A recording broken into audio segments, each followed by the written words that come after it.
tell a story quite a lot of going to this restaurant in France when I was a teenager, which had a really massive impact on me. Michelin-star restaurant. I'd never been to a Michelin-star restaurant before. My folks had never been to one before. I didn't even know what an oyster looked like.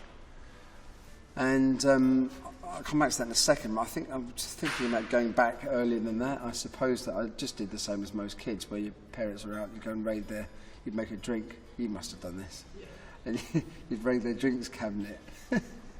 And you just pour the stuff in, and then you go into the larder and put anything else really sweet you could put in there. Made this drink and sipped. It was completely and utterly undrinkable. So I started on a fairly sort of low level.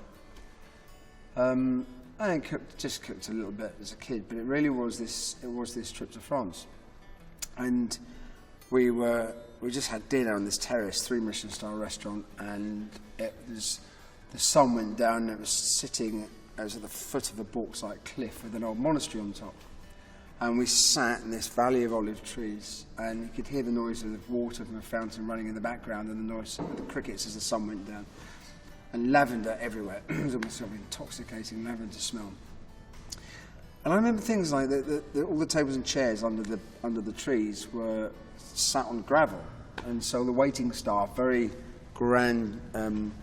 grandurely dressed, with sommelier had his handlebar moustache and a wine list that was like this big, and leather apron, and the noise of the feet of the staff crunching on gravel and the chink of the glasses, things like that. I'd never heard that before.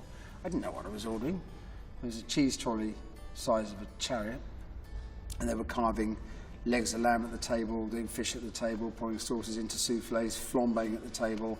The wine glasses seemed this big, and that was it. I thought that was my rabbit hole.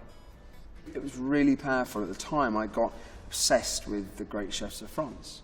In those days, because of maybe lack of TV and internet, cooking really was France-dominated gastronomy. Now it's completely international. It's totally changed. But in those days, it was just France. There were 14 3-star restaurants. That was it.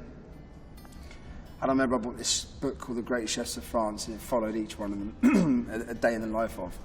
And I just got obsessed with the whole thing. And funny enough, I was then buying books and translating French cookbooks into English with an English-French dictionary. That is sad now. Get a life, Heston. And then from there, I suppose that drive to be inquisitive.